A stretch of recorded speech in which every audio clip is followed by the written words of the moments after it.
Começa agora o programa Bem Viver, uma prosa sobre saúde, bem-estar, comida e agroecologia. Produção Rádio Brasil de Fato.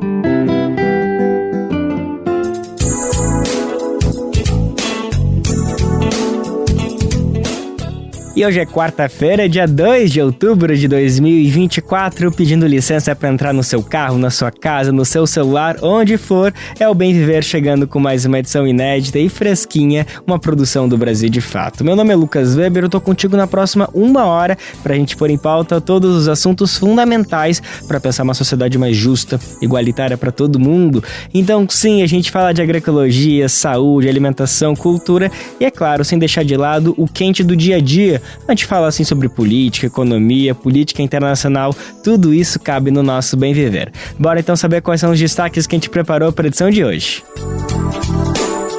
Onde há fumaça, há boi. Estudo revela que estados campeões da pecuária têm maior número de incêndios. Saiba por que os indígenas estão à frente dos protestos pelo clima no Brasil. Seca extrema deixa energia elétrica mais cara no país. Estudo mostra que a alimentação saudável melhora aprendizado de alunos da rede pública. Mulheres lideram pesquisa em apenas 12 das 103 cidades com chances de segundo turno. Gente, esses são alguns, mas são vários os destaques do programa de hoje. Bora que tem coisa para falar. Você está ouvindo o programa Bem Viver, uma prosa sobre saúde, bem-estar, comida e agroecologia.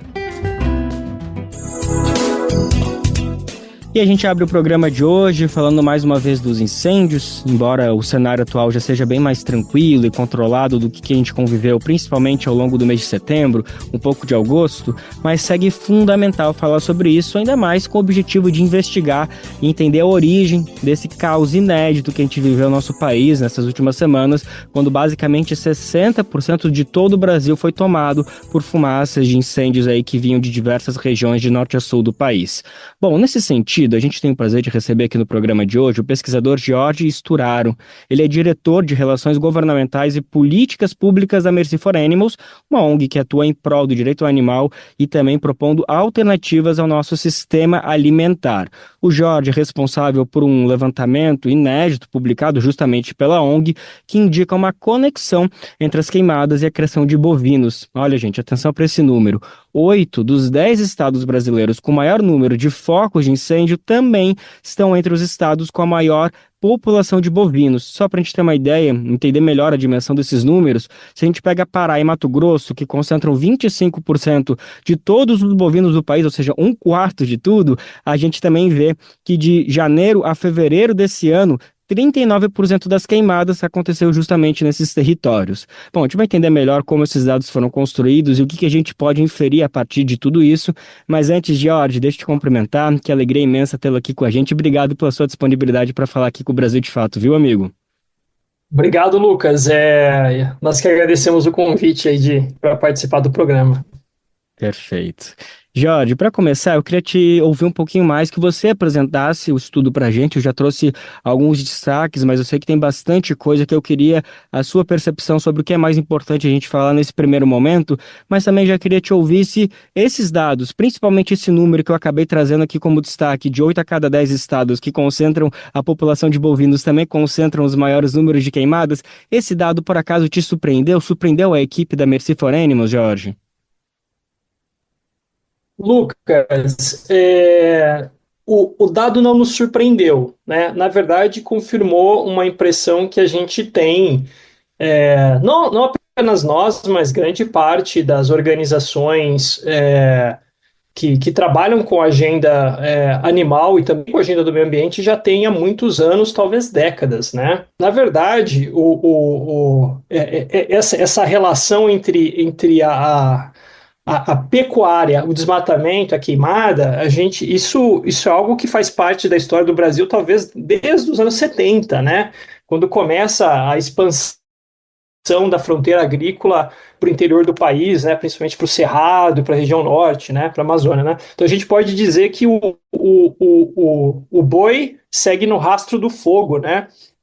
que vem depois do desmatamento, da derrubada das árvores, né? Então existe um ciclo histórico, né, de destruição dos biomas brasileiros impulsionado pela expansão da pecuária bovina e também da monocultura, né, principalmente da monocultura de soja, cuja maior parte é destinada à alimentação de animais criados em confinamento, né, porcos, galinhas, frangos, no Brasil e no exterior, né? Então, essa relação pecuária e fogo não nos surpreende, né? É, nós nos debruçamos sobre os dados deste ano, né? E nós encontramos algumas correlações aqui bem interessantes, vamos dizer dessa forma, né? Então, dos 10 estados brasileiros com maior número de focos de incêndio, 8 deles são também estados com as maiores populações de bovinos do Brasil, né? O interessante é que esses estados eles estão localizados justamente nesses biomas que mais sofrem com a expansão da fronteira agrícola, né? Que são o Cerrado e a Amazônia. Outro dado interessante está no nível dos municípios. Então, se a gente desagrega os dados, né, a gente olhou para os estados agora, vamos olhar para os municípios, né? Então, se a gente pega também ali os 10 municípios com maior número de focos de incêndio ao longo deste ano, né? 8 deles estão localizados ali na região norte, né? 6 deles no Pará, 2 no Mato Grosso. Mas ali no norte do Mato Grosso, naquela região em que o cerrado começa a transicionar para a floresta amazônica, né? Então, justamente o quê? É a área de expansão da fronteira agrícola brasileira, né? É ali onde está concentrado, né? Os focos de incêndio, desmatamento e também a expansão da pecuária, né?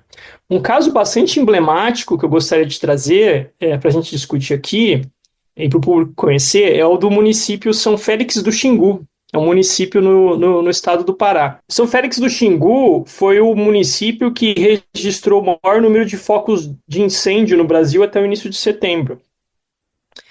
E ele é também o município com a maior população de bovinos do Brasil. Então, aproximadamente ali 2,5 milhões de bois, né, nesse município paraense. Então, é uma correlação bastante forte, né? E que sugere aí uma conexão entre atividade pecuária, desmatamento e queimadas no Brasil. Perfeito, Jorge. Foi muito bacana essa tua fala introdutória, que eu acho que ela já trouxe vários assuntos que vai ser importante a gente destrinchar com bastante cuidado. Por exemplo, a origem desse movimento, que é desde a década de 70, que correlaciona com o período da ditadura militar. Também o fato de todos esses municípios, ou grande parte dos municípios, melhor dizendo, estar concentrada na região norte do país. Eu quero falar sobre todas essas questões com cuidado contigo, mas antes eu acho que isso é bacana, só para todo mundo estar no mesmo pé de informação, tentar explicar um pouquinho, Jorge, por que faz sentido sim relacionar as queimadas com o desenvolvimento da pecuária. Por que é interessante, por exemplo, para a pecuária que um vasto território, que essa grande fazenda acaba sendo queimado? Por que essas coisas fazem sentido? A gente tem que olhar, digamos, com essa sensibilidade também. Perfeito. É muito boa pergunta, Lucas. Então, a queimada, ela está relacionada de duas formas com a pecuária. Então, a primeira forma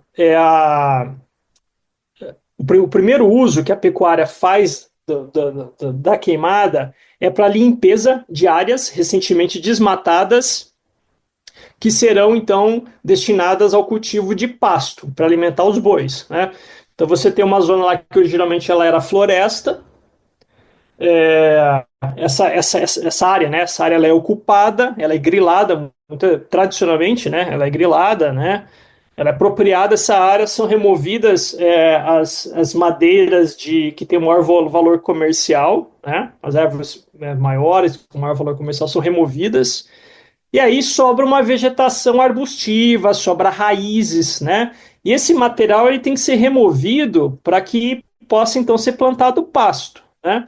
E a forma tradicional e mais barata, né, de remoção desse material é o uso do fogo, né?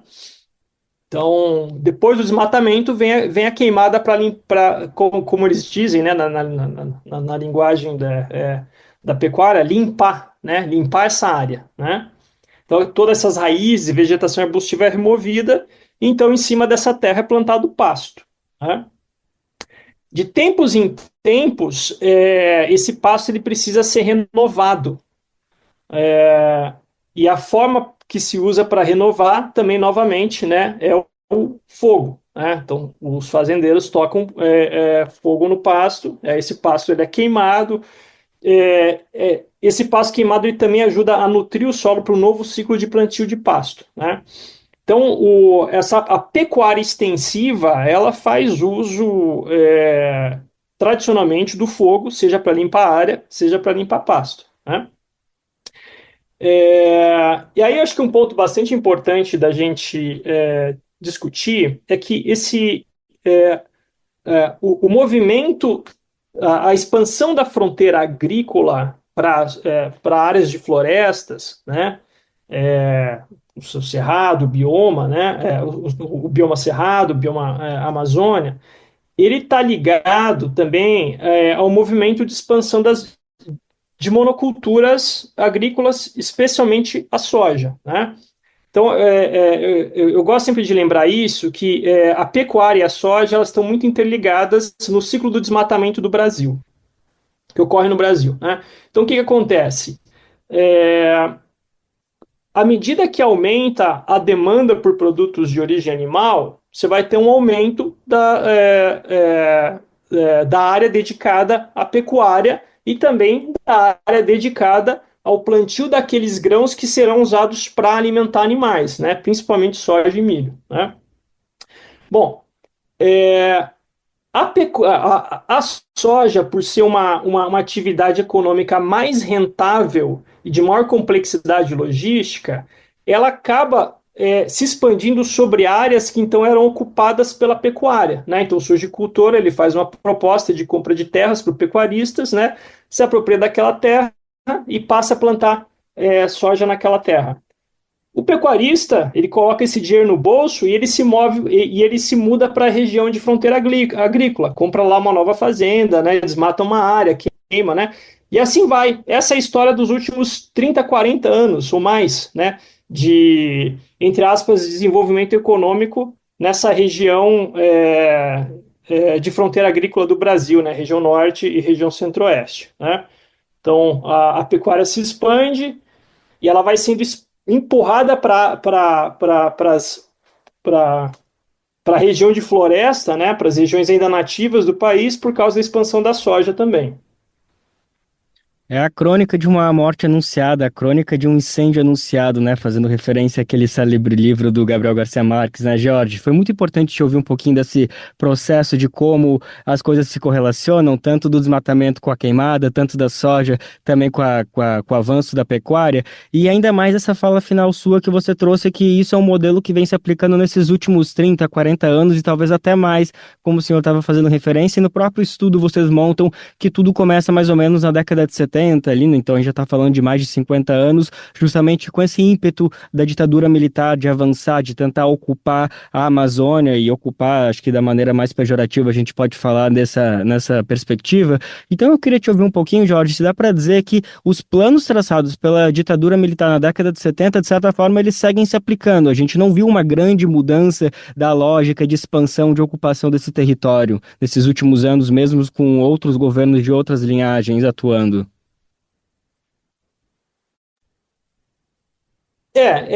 Lucas, se a gente olhar o modelo de, entre aspas, desenvolvimento econômico do Brasil, ele, em linhas gerais, em aspectos gerais, ele permanece inalterado ao longo dos últimos 40, 50 anos, né? Ele está fortemente baseado em cultivos extrativistas, monoculturas, né?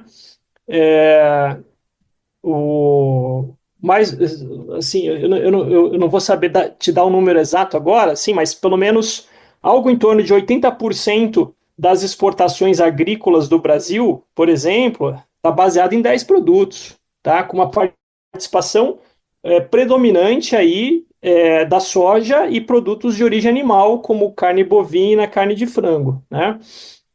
Então, assim, é um modelo econômico baseado em monocultivo de exportação, principalmente, né? Que não se diferencia muito no seu ethos, né, na sua vocação do modelo colonial que a gente teve aí nos últimos 500 anos, né?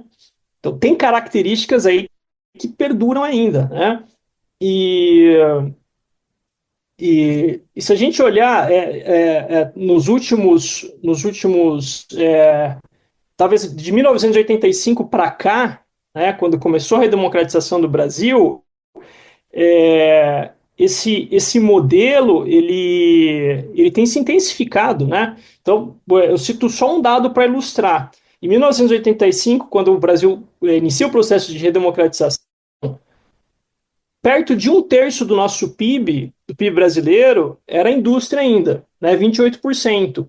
Hoje, a indústria não contribui nem com 10% do PIB, né? Quase 10% do PIB, algo em torno disso, né? Então, esse modelo, ele está, independentemente de governo, né, da matriz ideológica, orientação ideológica do governo, esse é o modelo que está no Brasil, infelizmente, que se estabeleceu no nosso país, né? E esse modelo ele tem consequências dramáticas para o meio ambiente, para a sociobiodiversidade, ele afeta modos de vida tradicionais de povos originários, povos quilombolas, né? Então, isso é bastante preocupante, né? E é isso tudo que a gente está vendo acontecer na prática. Esses 2 meses foram uma triste ilustração do que significa esses 500 anos de modelo colonial se expandindo pelo Brasil, né? Jorge, a nossa conversa já está chegando ao final. Acho que tem muitas questões ainda que a gente precisaria debater e tenho certeza que a gente vai ter oportunidade.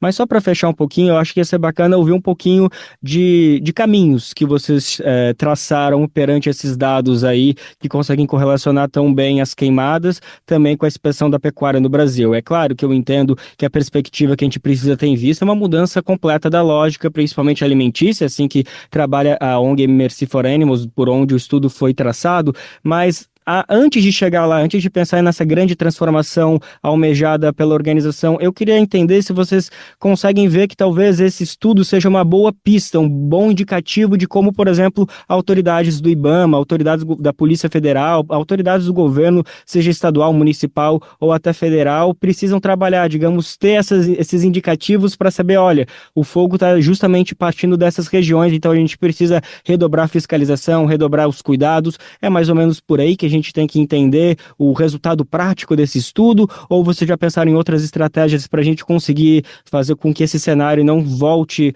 a se normalizar e ano que vem mais um estudo com esse mesmo indicativo mostre esse mesmo resultado? Perfeito, Lucas. Obrigado pela pergunta.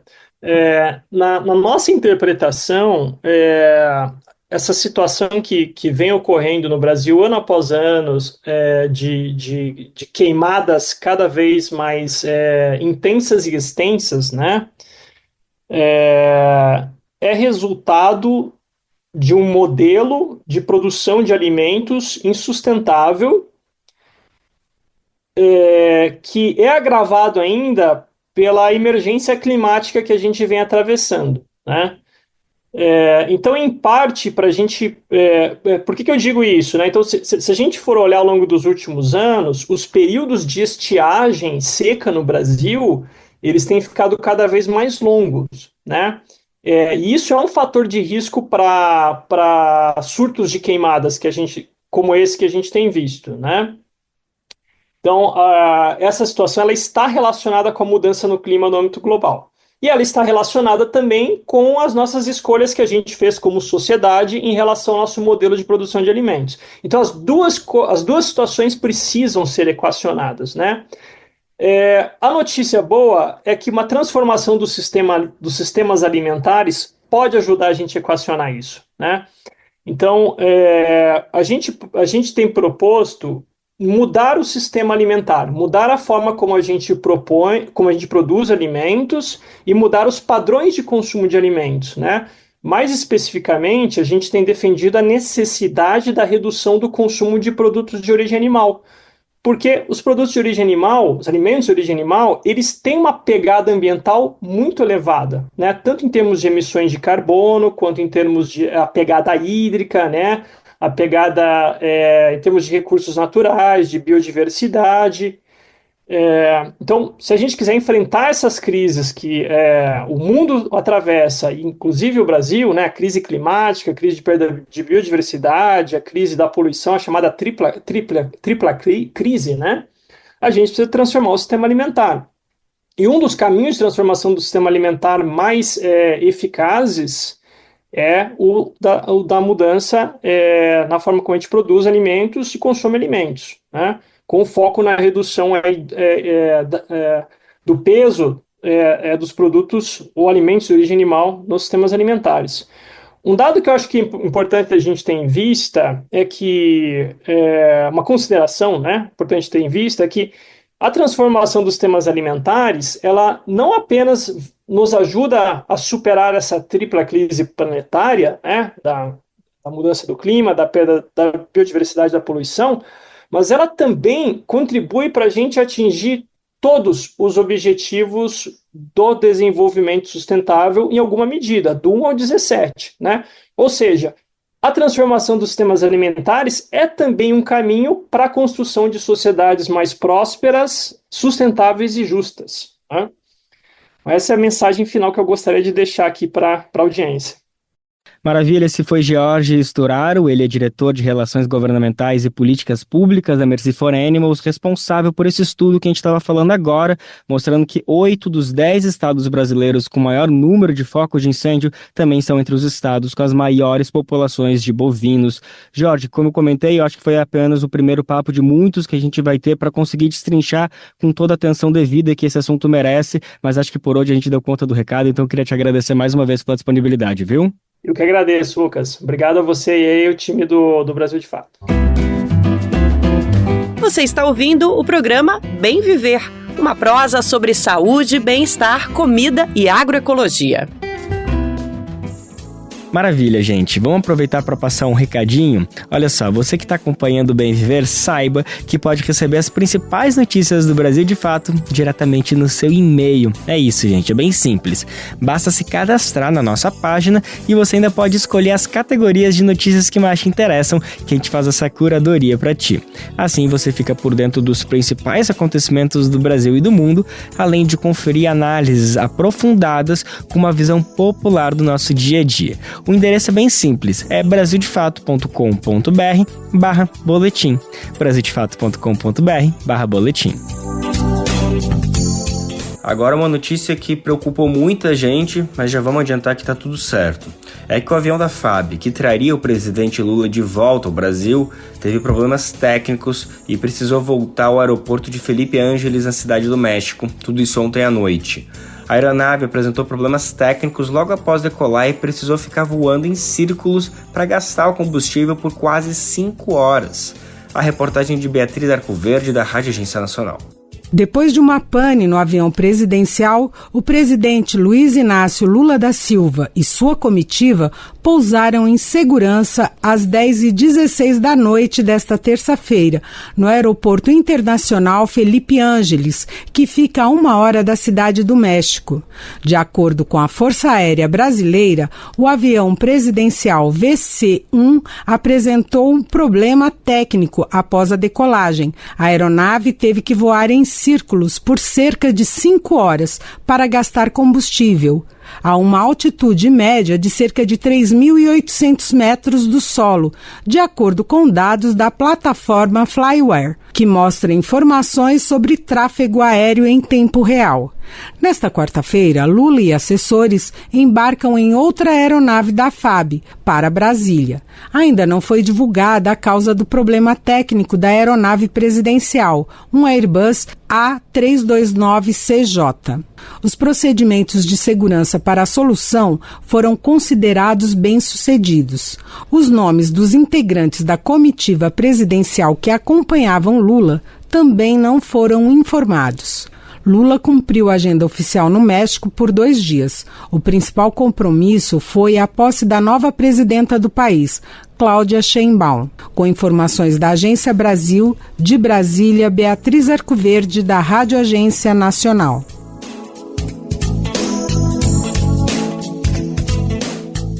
E a FAB, a Força Aérea Brasileira, informou que o primeiro voo de resgate de brasileiros no Líbano decola nesta quarta-feira, dia 2, do Rio de Janeiro.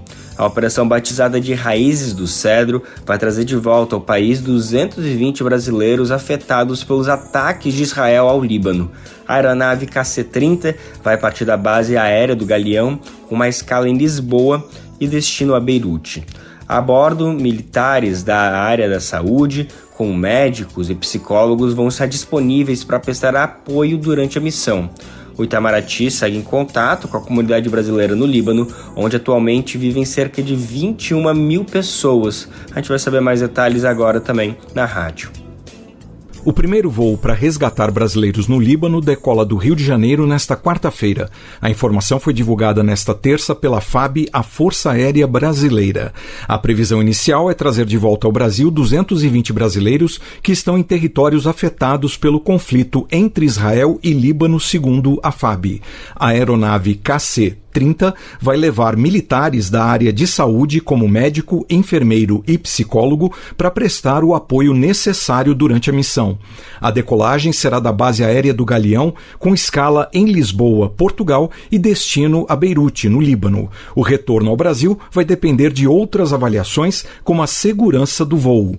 Nesta terça, pouco antes da cerimônia de posse da presidente do México, Cláudia Sheinbaum, e antes dos ataques do Irã a Israel, o presidente Lula falou sobre a ofensiva israelense contra o Líbano. Ele disse que a repatriação dos brasileiros é importante. Olha, veja, eu acho que é importante, nós vamos fazer isso em todo lugar que for preciso. A repatriação dos brasileiros foi batizada pelo governo federal de Raízes do Cedro, que faz referência à árvore na bandeira libanesa. De acordo com o Itamaraty, a Embaixada do Líbano está em contato com a comunidade brasileira e com as autoridades locais. Na semana passada, os bombardeios israelenses no Líbano mataram 2 adolescentes brasileiros. Hoje, 21 mil brasileiros vivem no país. Da Rádio Nacional em Brasília, Oussama El Gauri. Fundamental para mais de 5 mil indígenas de 14 etnias, o rio Xingu está numa situação crítica. A seca na região norte levou à redução drástica dos níveis da bacia do rio Xingu, forçando o poder público a declarar a situação crítica de escassez de água.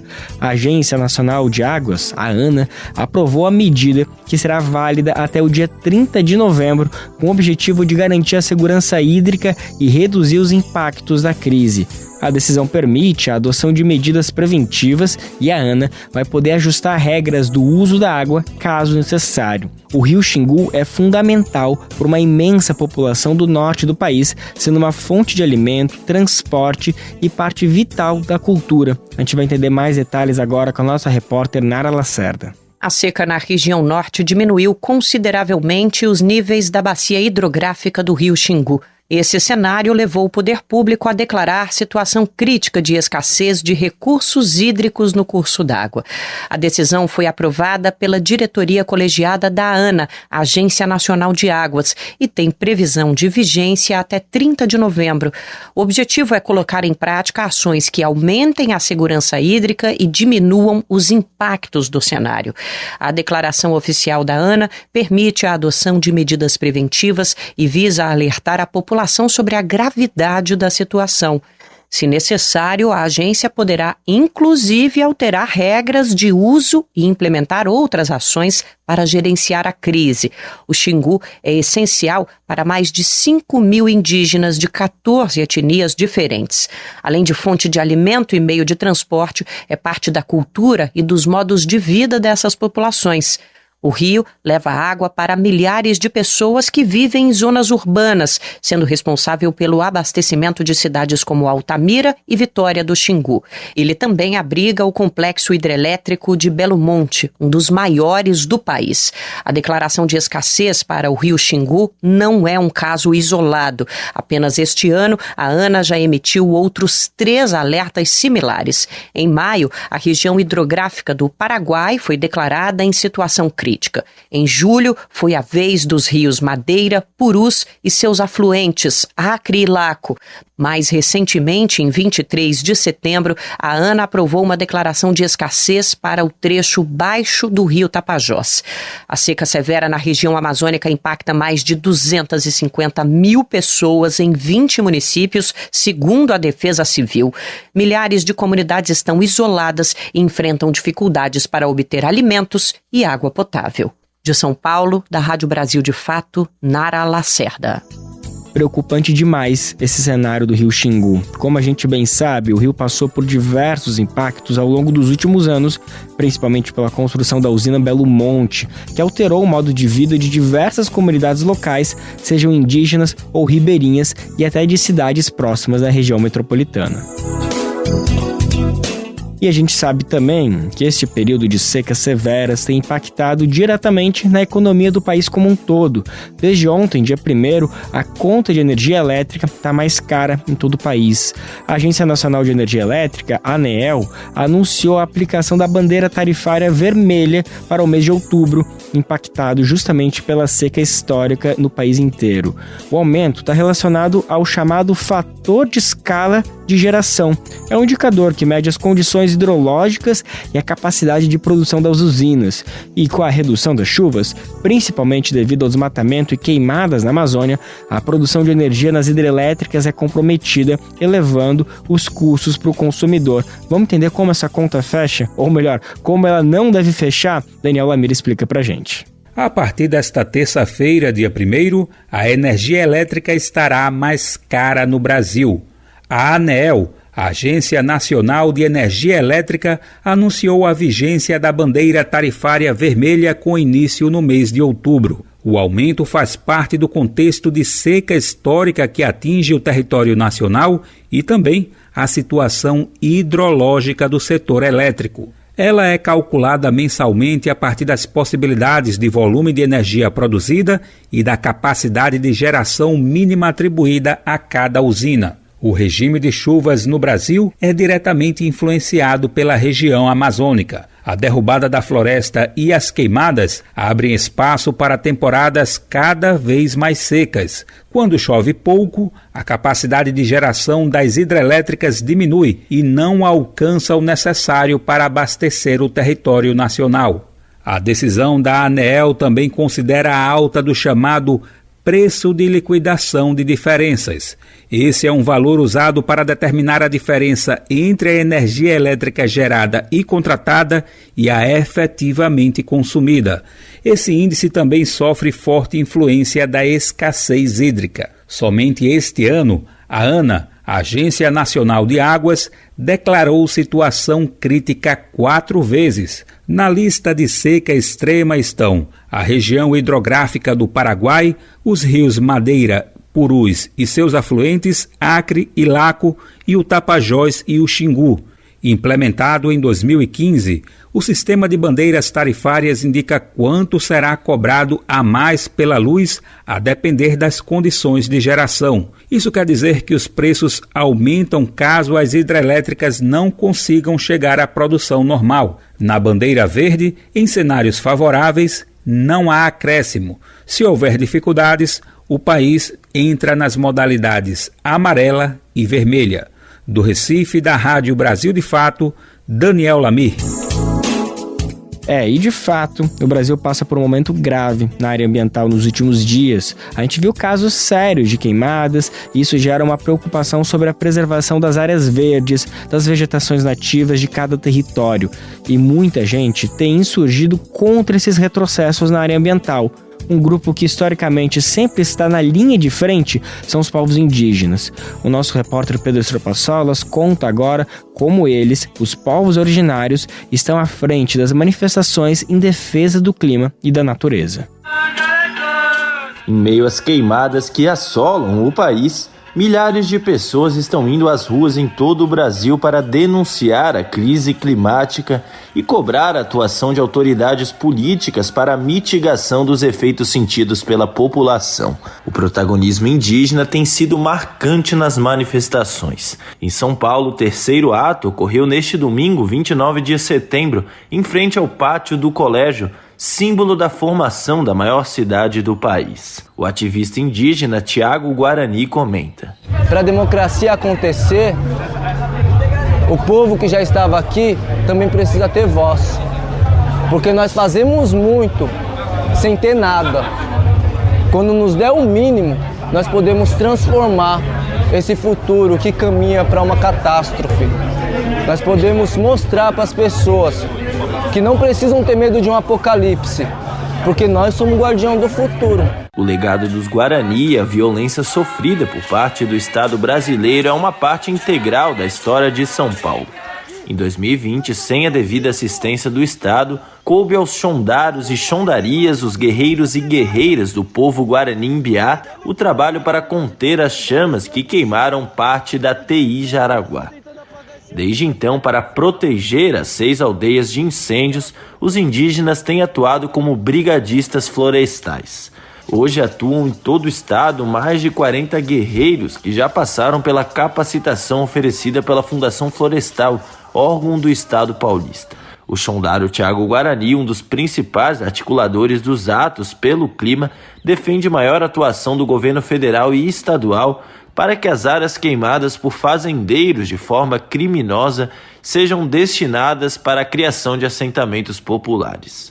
O incêndio hoje, ele é uma artimanha do agronegócio, ele é uma artimanha da pecuária, dos grileiros, aqueles que querem tomar a terra. Quando a queimada ela se alastra da cana-de-açúcar e ela queima o pasto, ela queima a floresta, o fazendeiro não está preocupado com o gado. Ele está feliz porque vai ter mais espaço para colocar mais gado. Aí eles colocam pessoas para grilar a terra, para depois eles poderem comprar essa terra mais barata e depois essa terra virar uma terra de milhões. É isso que acontece. Entre outras pautas levantadas pelos indígenas nas manifestações está a denúncia dos assassinatos de jovens lideranças Guarani Kaiowá e a insegurança jurídica provocada pela discussão do marco temporal no STF no Congresso. Já Suruí, outra liderança na linha de frente, destaca que foi a força das ruas que ajudou na demarcação recente da terra indígena Sauré Muibu do povo Munduruku no Pará e no acordo no STF para a retirada de fazendeiros da terra indígena Nhanderu Marangatu, em Antônio João, no Mato Grosso do Sul. A gente não pode deixar, que o massacre, que o genocídio, que a morte sejam naturalizadas, A gente não pode deixar que essas queimadas, que os nossos rios poluídos sejam naturalizados, E nós, como povos indígenas que sempre estiveram na luta, na linha de frente dessa luta pela vida, pelas florestas, por todo tipo de vida e de seres, estamos como um chamado para a sociedade abrir os olhos, Suruí reforça ainda a relevância do voto em candidaturas que tenham compromisso com o meio ambiente no próximo 6 de outubro. Para mudar tudo isso, a gente precisa mudar de onde esses ataques estão vindo também. E esses ataques vêm também desses lugares de poder, aonde são propostas as leis, aonde eles decidem sobre o nosso futuro. Nós estamos aqui para lutar como sempre lutamos pela vida e não vamos permitir a continuação do genocídio indígena, não vamos permitir a tese do marco temporal, não vamos permitir a exploração de petróleo na Amazônia, não vamos permitir, o asfaltamento da BR-319, não vamos permitir nenhum tipo de grande empreendimento que ataque as nossas vidas, que continue violentando e matando nossas mulheres e crianças. Não vamos permitir esse projeto de morte que eles querem colocar para as nossas vidas.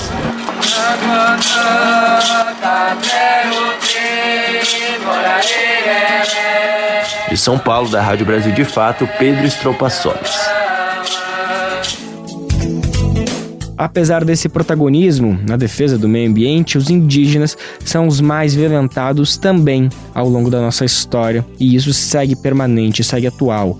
A tensão na terra indígena Yanderu Marangatu e Antônio João, no Mato Grosso do Sul, parece ter dado uma trégua, isso segundo as próprias lideranças Guarani Kaiowá. O clima ficou mais tranquilo, isso entre aspas, após um acordo firmado no Supremo Tribunal Federal, determinando que os fazendeiros deixem o território mediante uma indenização do Estado.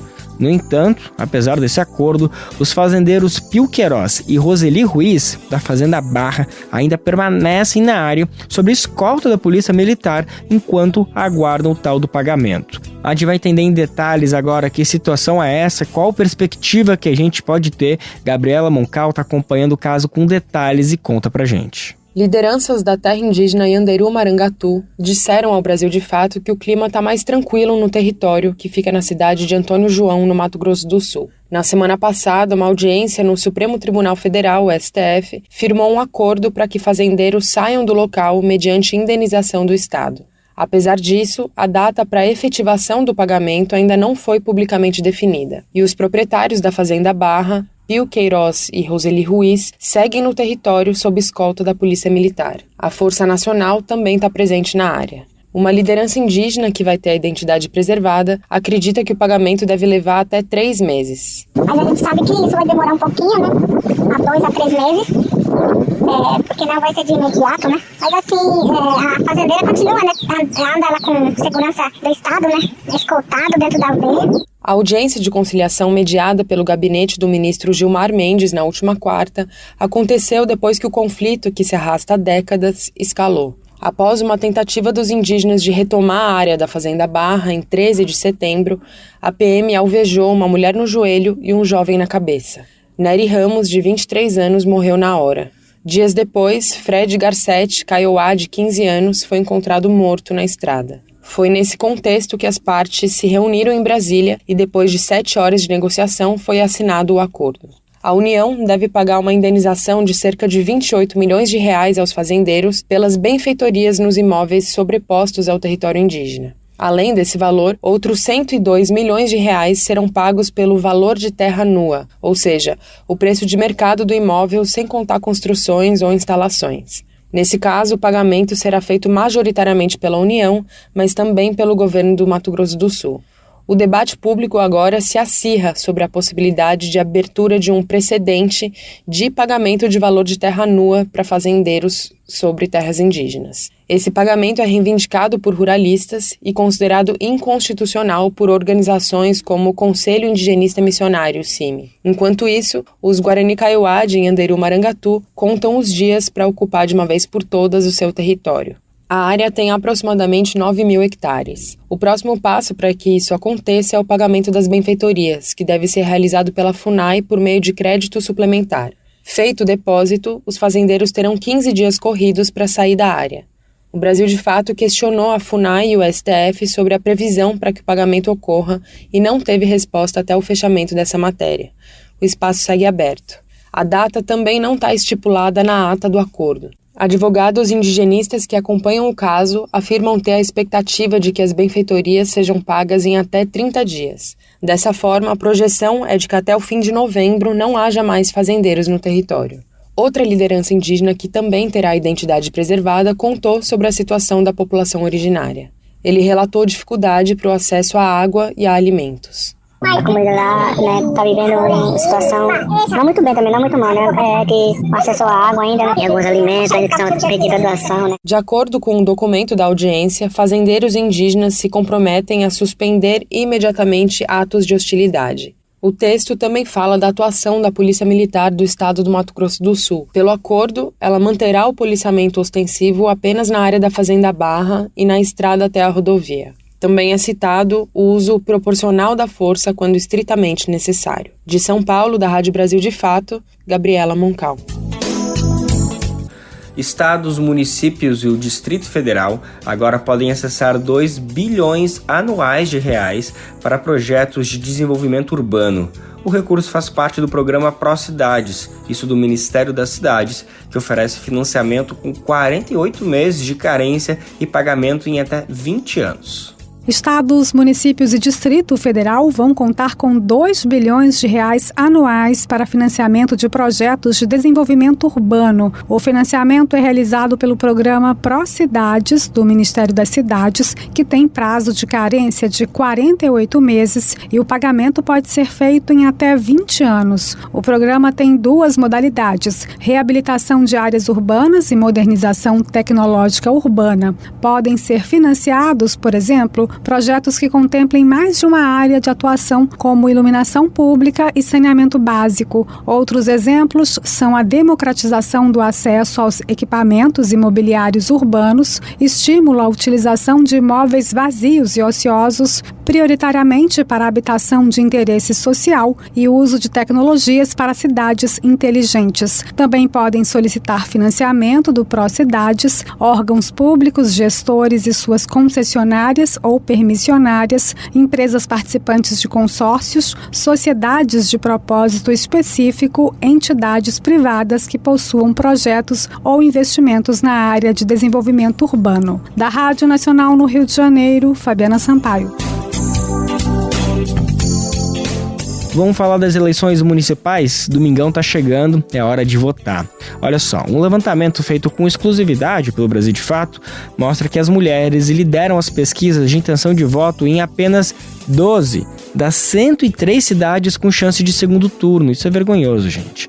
Minas Gerais é o estado com mais municípios com chance de eleger novas prefeitas. Vamos entender melhor isso com Letícia Holanda. Brasil de Fato nas eleições 2024. Uma visão popular da política brasileira. Na corrida eleitoral deste ano, apenas 12 mulheres estão à frente na disputa pelo governo das 103 cidades com possibilidade de segundo turno. O levantamento foi feito pelo Brasil de Fato, usando como média as pesquisas mais recentes publicadas até o dia 26 de setembro em cada cidade. 3 desses municípios estão em Minas Gerais. Em Contagem, quem lidera é Marília Campos, do PT. Em Juiz de Fora, Margarida Salomão, também do PT, que pode vencer no primeiro turno.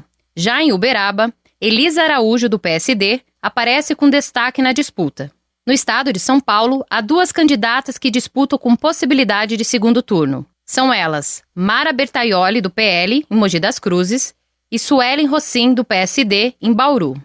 Em Goiânia, capital de Goiás, a petista Adriana Arcossi lidera a disputa. Ainda no Centro-Oeste, Rose Modesto ponteia a disputa pelo governo municipal em Campo Grande, no Mato Grosso do Sul. No Sul, em São José dos Pinhais, no Paraná, somente Nina Singer, do PSD, está à frente. No Nordeste, 3 cidades são lideradas por mulheres. Em Vitória da Conquista, na Bahia, Sheila Lemos, do União Brasil, aparece à frente. Em Olinda, Pernambuco, a liderança é de Mirela Almeida, do PSD. Já na capital sergipana, Aracaju, Emília Correia, do PL, aparece na ponta. Na região norte, apenas uma mulher lidera a corrida eleitoral em um município com possibilidade de segundo turno. É Janadi Valcari, do PL, que aparece à frente com uma importante diferença para os demais candidatos em Palmas, capital de Tocantins. Os municípios que possuem mais de 200 mil eleitores registrados têm a possibilidade de segundo turno, que acontecerá no dia 27 de outubro. O primeiro turno será realizado no próximo domingo, dia 6 de outubro. Confira a relação completa das candidatas na versão online dessa matéria no site do brasildefato.com.br. De São Paulo, da Rádio Brasil de Fato, com reportagem de Igor Carvalho, locução Letícia Holanda. Você está ouvindo o programa Bem Viver, uma prosa sobre saúde, bem-estar, comida e agroecologia.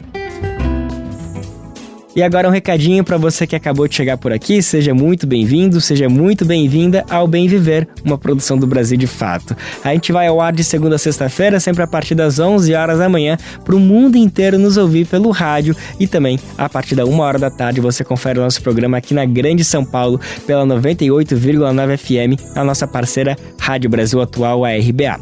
Lembrando também que o Bem Viver é retransmitido por diversas rádios pelo país e você pode ouvir a hora que você quiser na sua plataforma preferida de podcast. E também tudo fica salvo lá no nosso site radiobrasildefato.com.br. A ABJD é a Associação Brasileira de Juristas pela Democracia. Defende o Estado democrático de direito, a presunção de inocência, o devido processo legal e o acesso à justiça. A ABJD é a única organização do Brasil que reúne todas as categorias de juristas. Do estudante à juíza, da servidora do sistema de justiça ao defensor público. Juristas democráticos são essenciais para evitar retrocessos e avançar nos direitos e garantias.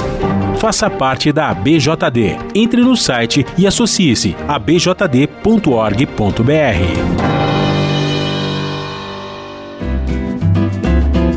Você está ouvindo o programa Bem Viver, uma prosa sobre saúde, bem-estar, comida e agroecologia. Na edição passada do Bem Viver, a gente falou sobre a importância do direito à alimentação saudável entrar nos debates sobre o plano diretor das cidades.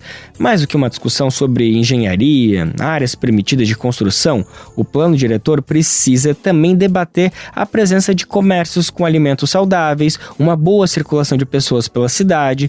E esse debate revela que a alimentação é um assunto que fica quase que excluído justamente nas discussões eleitorais, mas ela é crucial justamente para o nosso bem-estar, para o nosso bem viver e para o desenvolvimento todo do país. Uma pesquisa feita pelo IPEA, que é o Instituto de Pesquisas Econômicas Aplicadas, revela que a Lei 1947 de 2009, que incentiva a compra de alimentos e agricultura familiar para o Programa Nacional de Alimentação Escolar, tem impactado diretamente na melhoria das notas de português e matemática dos estudantes. Que notícia linda, né, gente? A análise, que utilizou dados do Sistema de Avaliação de Educação Básica entre 2013 e 2019, reforça a importância de uma alimentação nutritiva para o sucesso escolar.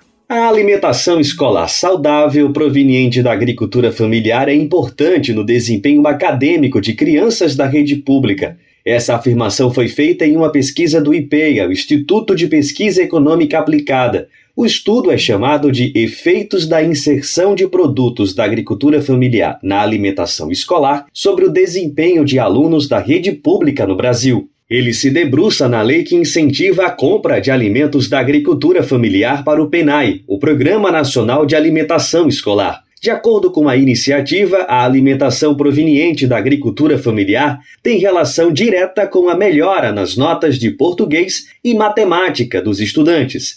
A pesquisa foi baseada em dados do SAEB, o Sistema de Avaliação da Educação Básica, entre 2013 e 2019. A deputada estadual do Paraná, Luciana Rafanin, do PT, líder do Bloco Parlamentar da Agricultura Familiar, destacou o assunto. Nas palavras dela, alunos bem alimentados aprendem melhor, se envolvem mais nas atividades e têm menos problemas de saúde, o que reflete diretamente no desempenho escolar.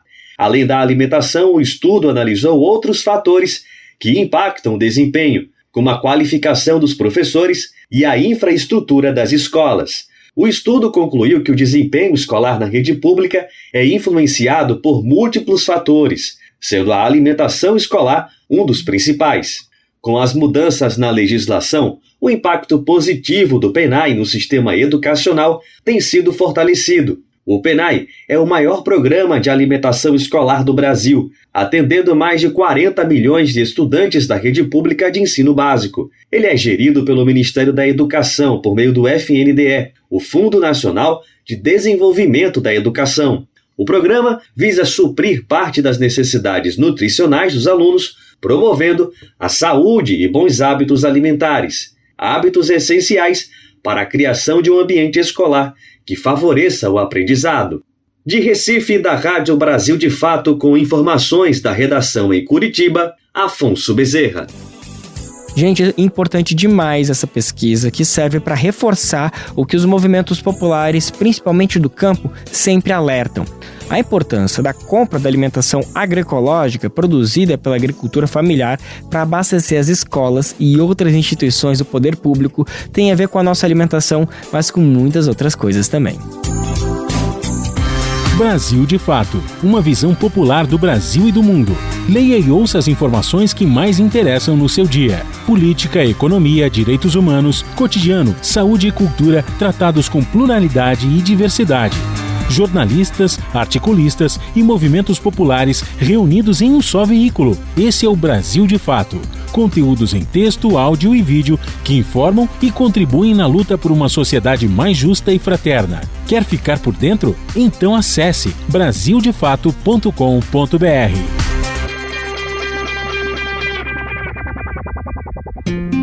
Era uma casa branca, dentro havia tanta dor.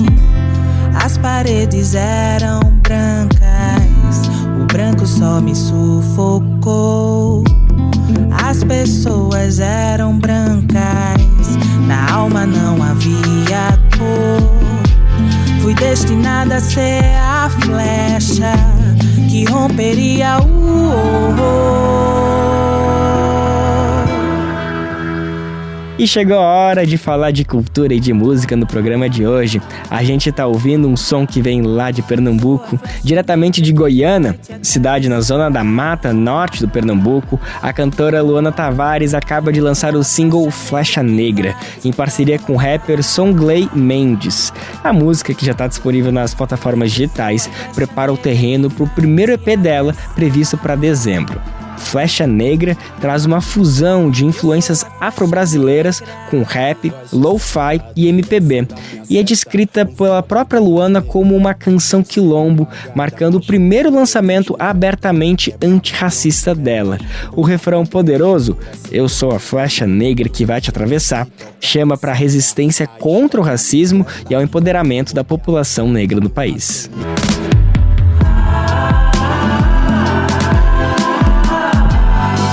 A flecha negra que vai te atravessar. Eu sou a flecha negra que vai te provocar. A faixa também traz um sample da deputada Erika Hilton, reforçando o discurso de luta. Não aceitarei e não tolerarei ser desrespeitado.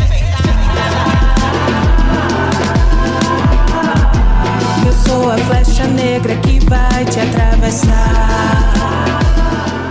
Gente, vale lembrar que o EP da Luana, que vem por aí, é fruto do prêmio Pré-Amp 2024, onde ela conquistou o primeiro lugar e vai contar com a produção em parceria com o Ledo Ivo Júnior. Valeu demais e parabéns, Luana Tavares. Esse trabalho tá lindo e a gente tá super ansioso para ele ouvir completinho. Era uma casa branca, dentro havia tanta dor. As paredes eram brancas, o branco só me sufocou. As pessoas eram brancas, na alma não havia cor. Fui destinada a ser a flecha que romperia o horror.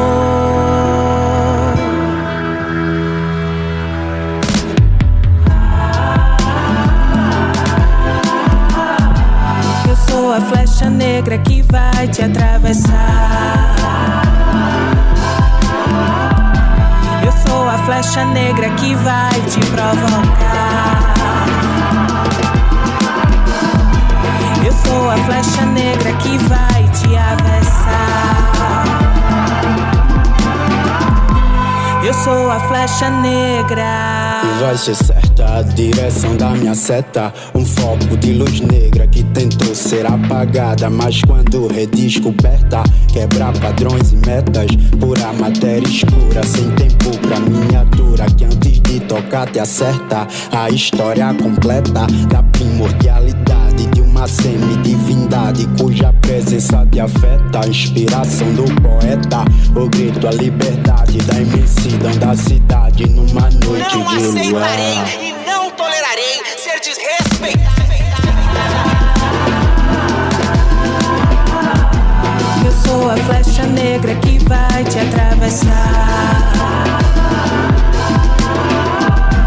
Eu sou a flecha negra que vai te provocar. Eu sou a flecha negra que vai te avessar. Eu sou a flecha negra.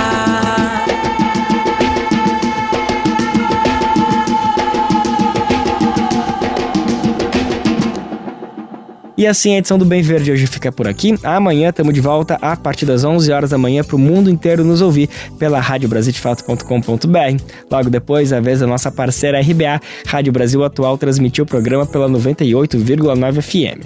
O Bem Viver também vai ao ar em diversas rádios pelo país, e a lista completa de emissoras que retransmitem o Bem Viver você encontra no nosso site, na matéria de divulgação diária do programa. Aqui a gente aproveita para agradecer esses veículos por estarem com a gente. O Bem Viver também fica disponível como podcast no Spotify, Deezer, iTunes e Google Podcast. A apresentação deste programa foi de Lucas Weber. Roteiro de Afonso Bezerra. Edição e produção de Daniel Lamir e Camila Guiar. Trabalhos técnicos de Lua Gattinoni, Adilson Oliveira e André Paroche. Coordenação de Rádio TV Monize Ravena. Diretora de programas de áudio Camila Salmásio. Direção executiva Nina Fidelis. Apoio toda a equipe de jornalismo do Brasil de Fato. Até amanhã, gente. Tchau, tchau. Você ouviu o programa Bem Viver, uma prosa sobre saúde, bem-estar, comida e agroecologia. Produção Rádio Brasil de Fato.